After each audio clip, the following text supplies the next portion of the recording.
IFL, it's El Raven. And I know what you were thinking. I thought we had a fucking week off from this raving lunatic. Well, you know what? If you want a week off, just fucking hit stop. But I know you can't hit stop because you're a glutton for goddamn punishment. All of you, bunch of dirty sluts. El Raven is here with his weekly fucking recap because the playoff chase is on and it doesn't matter if I've been mathematically eliminated. Fuck you guys and my music! We start in Carolina where it didn't matter if El Raven started a dime, a peso, or a fucking pocket of Imperial credit because the Panthers were just the superior team. With a ferocious afternoon comeback and a Monday night beatdown, the Panthers held on to their top spot in the South with a 347-282 victory. When asked of his opponent's efforts, Nils said, "We respect El Raven, but we don't pity anyone in our way. Now eat a block of acid." Nils and the Panthers to 9-3, Ravens fall to 3-9. When you travel west, you bring the team, the equipment, and the celebration barbecue. In the game, they had to have Shitay, and the Chiefs high-stepped with Jay 276. With their season still alive, the GM of the Chiefs fucking grabbed the closest cameraman and yelled into the lens, "Fuck your black hole, Damien. I eat black holes for breakfast." It went viral and he should get tested for viruses. KC to 5-7 and just one game back with a meeting with the Raiders in Week 10. Arizona drops to 3-9. At the field named after a condiment, Spencer and the Steelers steamrolled a hapless Falcons team 336-226 to slip into first place in the North. After the game, #GM said, "I finally got what I wanted out of my defense, a 200-point plus game." Yeah, great, buddy. We're only 4 games away from an 8-8 division champion. #team mediocrity. Steelers to 6-6, Falcons to 4-8. In stormy Buffalo, they have a saying. When the snow begins to fall, so does Buffalo. Travis and the Bills were shocked. 371-333 as Barry and the surging Packers made Swiss cheese of the Buffalo defense. Asked for a quote after the game, Barry said, "Does Luke fuck your face count?" "Yes, it does, sir. Yes, it does." Barry and the Pack slide into first in the North at 7-5 with their 4th straight win. Buffalo relinquishes first in the East for the first time all season and fall to 8-4. In Gotham, Aaron and the Jets said, "Fuck you, Windy City. Our crime rate beats yours, and so does our IFL team." The Jets steal a win 323-10 to topple the Bears and knock them from the top spot of the North. Chicago Nick was later arrested that night urinating on the statue of Joe Namath. Aaron improves to 5-7, Nick to 2nd in the North, and the Slammer at 6-6. In the land of meerkats, Hello Kitty and Danny were no match for Carlos and his voodoo. The Saints win 301-284. The local Humane Society has launched an investigation into all the cats and pins in the Saints locker room. You're a dirty son of a bitch, Carlos. But Carlos had already flew the coop in his oversized severed chicken head. Saints to 6-6, Meerkats to 4-8. I'm having chest pain in dreary, dirty, depressing Cleveland. Kyle and the Browns found themselves losing the only way the factory of sadness can. A fumble on the 1-yard line Thursday morning. Luke and the Bucks escape with a .32-point victory with matching 324s. Luke holds in second at 9-3, setting up an NFC South showdown in Week 10 with Carolina for first. The Browns drop to 6-6 and fall to second in the North. Don't look now, but when you are the chosen one, you win games like this. Not unlike his fucking frenemy in Cleveland, Jacksonville Nathan threw a pick 6 Thursday morning, conceding the win to the boys by .75 points with matching 280s. After the game, we got a live feed from the ranch. It was debauchery. It was disgusting. It was winning. Boys to 9-3 and a stranglehold on the East. Jags fall to third at 6-6. We are givers here at Raven Center. So when we didn't pick SF Josh last week, It was for karma. Well, rub some of that shit all over, Joshy. Off the schneid. Niners defeat the Broncos in a hard-fought battle, 286-271. While making smoked horse meat products, Joss had this to say. El Raven, thank you for not picking me. Please never pick me again. Can't promise that, Joshua. SF to 6-6 and keeping the dream alive. Never to fucking falls to 5-7. I need a drink. In the Motor City, try as they may, they just couldn't pollute the water enough, and the Finns knocked their fucking junk around 270-267, winning on a last-minute Finkel field goal. GM Brad, the fuckface, said after the game, to be the man, you got to beat the man. Finns are back, baby! With the win, the hated Dolphins take over first in the East at 9-3. God damn it, Travis! The Lions fall to 5-7. In the Lone Star State, it has been a season to forget for fucking Manure Peru and the Texans. But when I said it was time last week, I meant it. D. Jordan finally snaps his losing streak versus the hapless Texans, 270-254. D. Jordan told reporters after the game, all the team needs is Raven love. El Raven quickly took to fucking Twitter to say the love was strictly between a Raven and his bartender. Giants is 6-6, Texans fall to 5-7. He's like the nightmare that just keeps coming. In a game he had to have against a tough Philly squad, Eric and the Colts win 300-285 on a 109-yard kick return. Its time expires. Drink break! Eric lurked in the locker room but said nothing after the game. Colts to 7-5. Philly season all but lost. Falls to 5-7. OMG.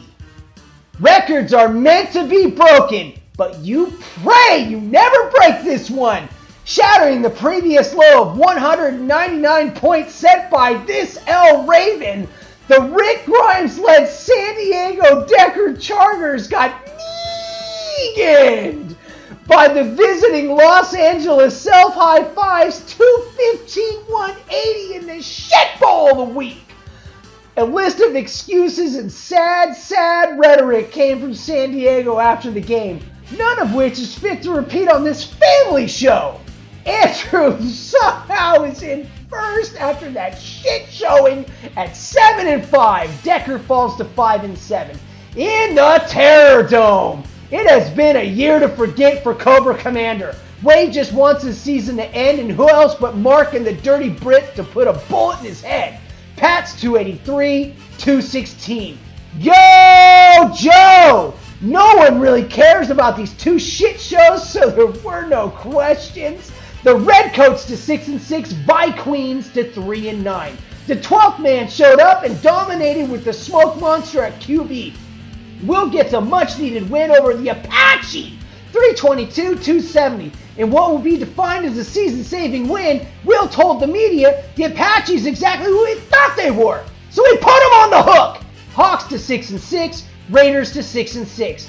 And in the land of Trump, was it a surprise victory for Brian and the Skins? No!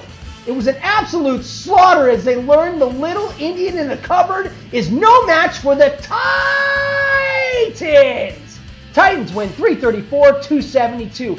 After the game, Canadian Brad was overheard on the phone saying, "It's all falling into place, boss. If we get the All-Miami versus Tennessee AFC title game we hope for, we can't lose. Two's better than one." AFC Commissioner Jai is launching an investigation. Titans to 9-2 with the best record in the league. Skins fall to 4-8. Straight to the picks, IFL. I was 10-6 last week. I'm 52-44 on the season. I'm 3-3 on my upset specials of the week. Let's get to it. First off, you know where I'm going, Danny. Baltimore over Cincy. I'm taking Arizona Jai over fucking the South High Fives in an upset. Saints over Atlanta. Buffalo over the Jets. Carolina over Tampa Bay in the Battle of the South. Chicago Nick gets right against Minnesota Wade and the Cobra fucking Kais. Pittsburgh over Cleveland. I wish I could fucking see a tie. Dallas over Washington. Green Bay over Detroit. I'm sorry, Mac, but we took the White House. Jacksonville over Houston. Tennessee over Indy. Kansas City over Oakland. In the upset special of the week from across the pond, New England over Miami. And all of a sudden, the East is interesting. Philly over New York. Denver over San Diego. And in the NFC West, a battle between Seattle and San Francisco. I gotta do you proper, Josh. Seattle takes it. IFL, El Raven will return next week with Rippin' and Tearin' 35. And then we go into hibernation. You go and you eat some turkey. You get some tryptophan in your system. And when you return, the pinnacle show of the year for this fucking program, the number one show, the show that I've been building towards the entire off-season and regular season, will drop the final show of the year, Rippin' and Tearin' 36 playoff special. It doesn't matter if you're in the playoffs or not. You tune into this show, I promise you, you'll be entertained. My whole heart goes into this program, but no more than this show. I tie shit together. The Terminator shit ain't done. When I went theme show, I brought Conan back for the fucking kickoff show. You're gonna love it. You're gonna have a good time. We're all going to have a good time. Until next week, pray no fucking owners get kicked out by Luke. Pray we don't get any more Atari porn by fucking Kurt. I hope that Nils doesn't OD on acid. And the EG guys finally all come together. Not one, not two, but all three.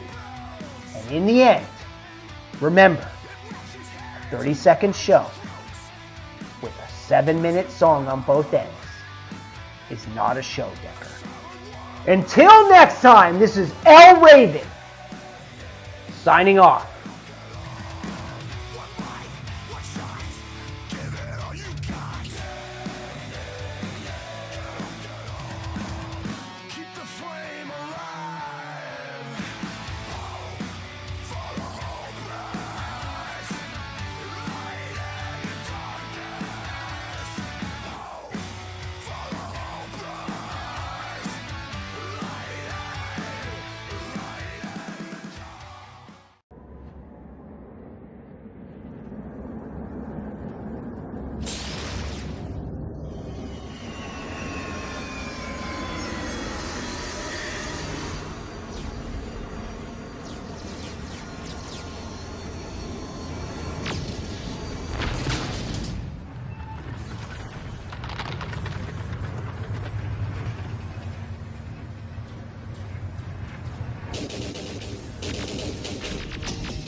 Let's murder this motherfucker.